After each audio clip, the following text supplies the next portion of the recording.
একদিন আমার মোবাইলে একটি মেসেজ এলো। তাতে লেখা ছিল, শায়েখ, আত্মহত্যা করা কি? মেসেজটি পেয়ে আমি প্রেরককে ফোন করলাম।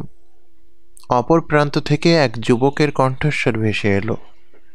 তাকে আমি আমার পরিচয় দিয়ে বললাম, আমি তোমার একটি মেসেজ পেয়েছি, কিন্তু আমি তোমার প্রশ্নটি বুঝতে পারিনি। প্রশ্নটি একটু বুঝিয়ে বলো। আমার কথা শুনে সে বিরক্তি ও উষ্মা প্রকাশ করে বলল, আমার প্রশ্ন তো একেবারে পরিষ্কার। আমি জানতে চাই, আত্মহত্যা করা কি? অনাকাঙ্ক্ষিত উত্তর দিয়ে আমি তাকে অপ্রস্তুত করে দিতে চাইলাম, তাই একটু হেসে বললাম, মোস্তাহাব। আমার এই জবাব শুনে সে একেবারে অপ্রস্তুত হয়ে গেল। তাই সে উচ্চস্বরে জিজ্ঞেস করল, কি বললেন? আমি প্রসঙ্গ পাল্টে বললাম, আচ্ছা, তুমি কিভাবে আত্মহত্যা করবে? আমি যদি তোমার সাথে সে বিষয়ে আলোচনা করি তাহলে কেমন হয়? যুবকটি চুপ করে রইল। আমি তখন বললাম, তুমি কেন আত্মহত্যা করতে চাচ্ছ? এবার যুবকটি মুখ খুলল। আমি বেকার, কোনো চাকরি পাচ্ছি না। বাবা মা, আত্মীয় স্বজন কেউ আমাকে ভালোবাসে না। আমি সমাজের বোঝা। বাস্তব জীবনে আমি চরম ব্যর্থ। কোথাও সফলতার মুখ দেখছি না। এভাবে যুবকটি বিরতিহীনভাবে তার ব্যর্থতা ও হতাশার নানা কাহিনী আমাকে বলতে লাগল। সহজাত মেধা, প্রতিভা ও দক্ষতাকে কাজে লাগিয়ে আত্মোন্নয়নের তার অক্ষমতার কাহিনী সে আমাকে শোনাতে লাগল। বর্তমানে অধিকাংশ লোক এই সমস্যায় ভুগছে। কেন আমাদের অনেকে হীনমন্যতায় ভোগে? কেন আমরা নিজেকে তুচ্ছ মনে করি? মানমর্যাদার শীর্ষে উপনীত ব্যক্তিদের দিকে তাকিয়ে অনেকে ভাবে, তাদের জন্য ওইখানে পৌঁছা সম্ভব হলেও আমার পক্ষে তা সম্ভব নয়। এটা হীনমন্যতা ছাড়া আর কিছুই নয়। এটা পরিত্যাগ করতে হবে। বড় হওয়ার কল্পনা ও উদ্যম মানুষকে বড় করে তোলে। আরবের এক কবি বলেছেন, পর্বতশৃঙ্গে আরোহণ করতে যার বুক কাঁপে, আজীবন তাকে ভূগহ্বরেই থাকতে হবে। আপনি কি জানেন, এই বই কিংবা আত্মোন্নয়নমূলক অন্য যে কোনো বই পড়ে কার কোনো লাভ হবে না? সে হলো ওই হতভাগা ব্যক্তি যে নিজের ভুল ত্রুটির সামনে আত্মসমর্পণ করে এবং নিজের সীমিত সক্ষমতা ও দক্ষতা নিয়ে সন্তুষ্ট থাকে। সে বলে, এটা আমার সহজাত দুর্বলতা, এটা আমার অভ্যাসে পরিণত হয়ে গেছে, আমার পক্ষে এটা পরিবর্তন করা সম্ভব নয়। সবাই আমাকে এমনই জানে। আমি কখনো খালেদের মতো বক্তৃতা করতে পারবো না। আহমদের মতো প্রাণবন্ত থাকা আমার পক্ষে সম্ভবপর নয়। আর জিয়াদের মতো সবার কাছে জনপ্রিয় হওয়া তো অকল্পনীয় ব্যাপার।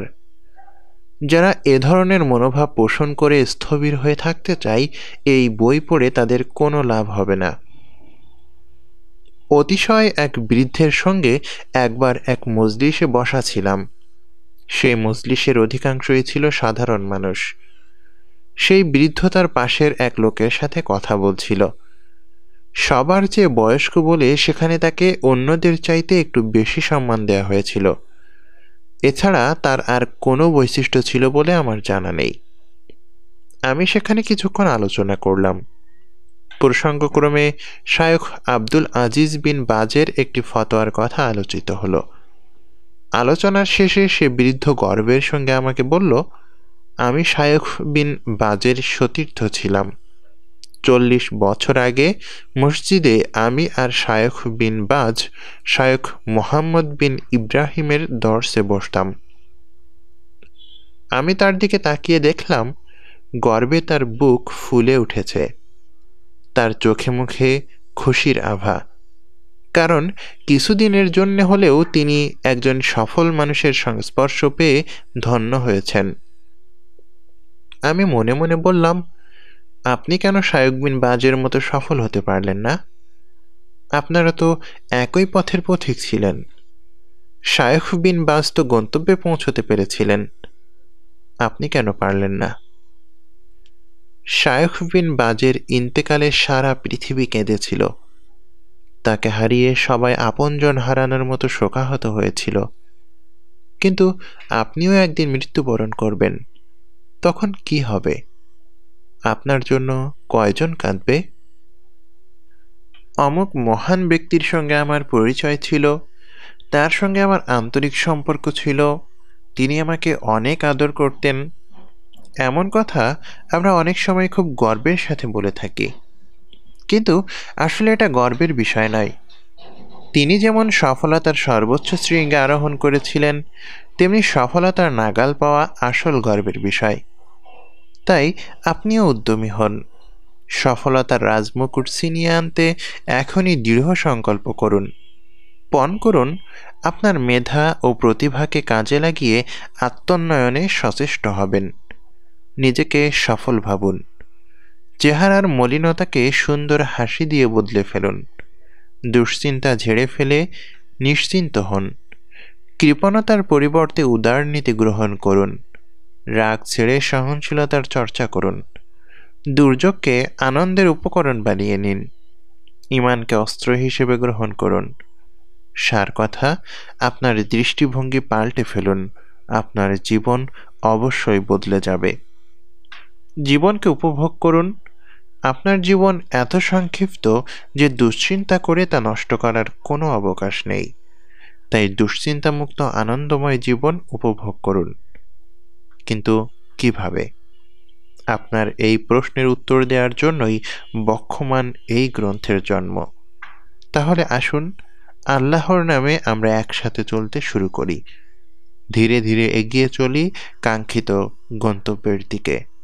আল্লাহ আমাদের সহায় হন। সঙ্গে থাকুন। সাহসী কে?